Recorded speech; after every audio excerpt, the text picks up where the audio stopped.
Hey guys, I'd like to give you a little lesson with Bach Prelude in C major. I'm going to show you a few little things. I'm not going to show you how to play it note for note. You can find that on YouTube if you want. But this is for if you're learning it or you'd like to learn it and you just like some ideas, a few little ideas, things that will make it nicer, and also a couple of tricks to practice it. So I'm going to start with the tricks. One of the things that I think it's really, if you haven't already thought about this, this is really something to do with this piece. You have chords in every bar, right? It's written like this. But you can also practice it like this, just playing the chords. This is very good for the memory.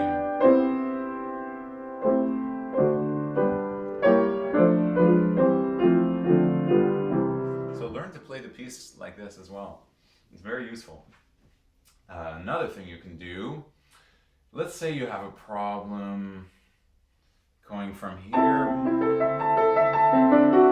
finding the notes where your hand has to go. Well, you can practice like this. The chords will help you do that. If you want to make it a little more challenging to know it even better, do this. See, I missed it.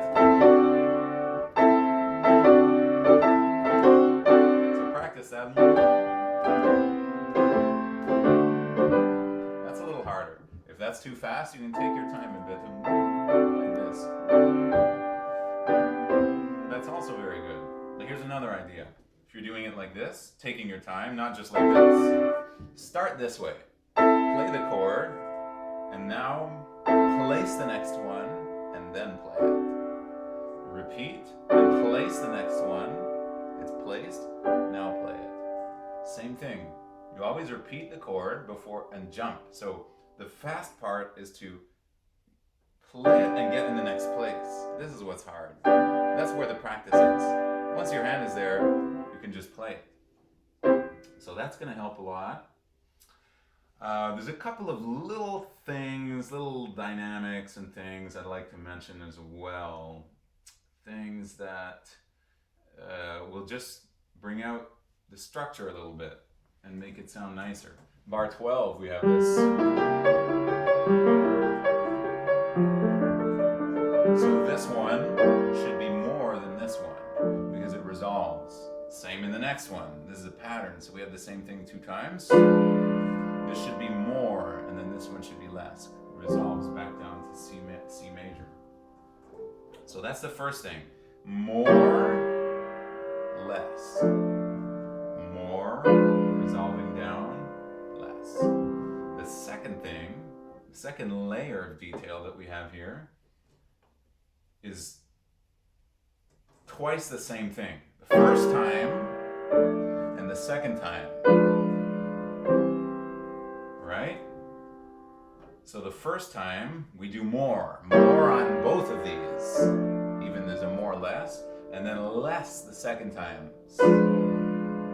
So in other words, this one here should be less than this one, right? So this is the most. And this is a bit less. And then this is a little bit more than the last one, but not more than the first. And then this is the least of all.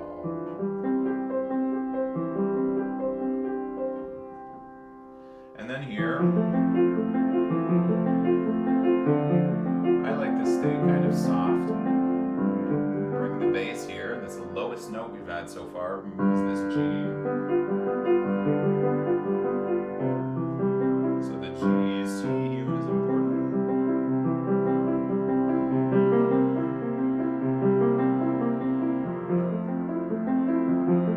A bit of tension here.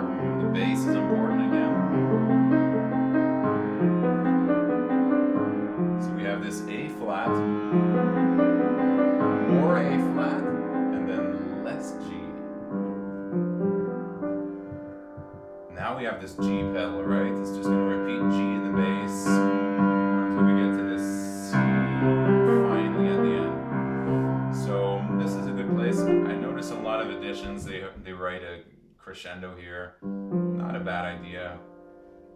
Bach never wrote these dynamics, very rarely, because the pianos that were around during his time didn't, well, he used the harpsichord mostly and wrote for harpsichord. It was only to the end of his life that there were actually pianos that were even capable of doing anything half decent. So, and the harpsichord just wouldn't do that. But so it's up to us to make them up. We have to make them up because we're playing on the piano anyway. So here,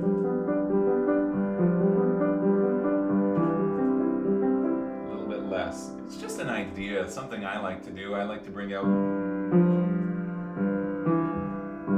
this voice here.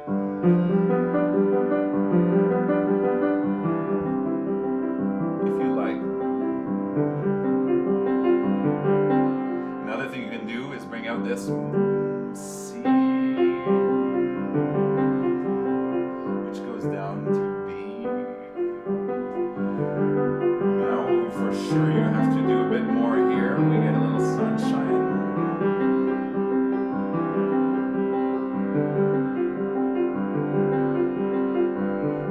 Maybe relax a bit. Again, so you always have this. So, should be more than, this is the C in bar 30. In the right hand should resolve down to the B in the next bar, and then B flat. That's the 7th. Resolving down to A. Now listen to this amazing dissonance. It's very important to take time to savor it. So if you play the whole piece rather metronomically, that's okay. But when you get to the end, start to take a bit of time, especially here.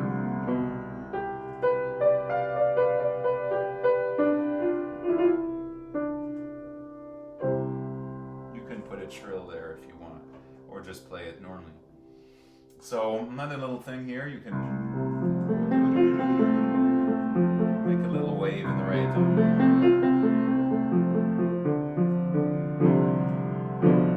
This is what's really beautiful, is the dissonance. It's the B in the left end.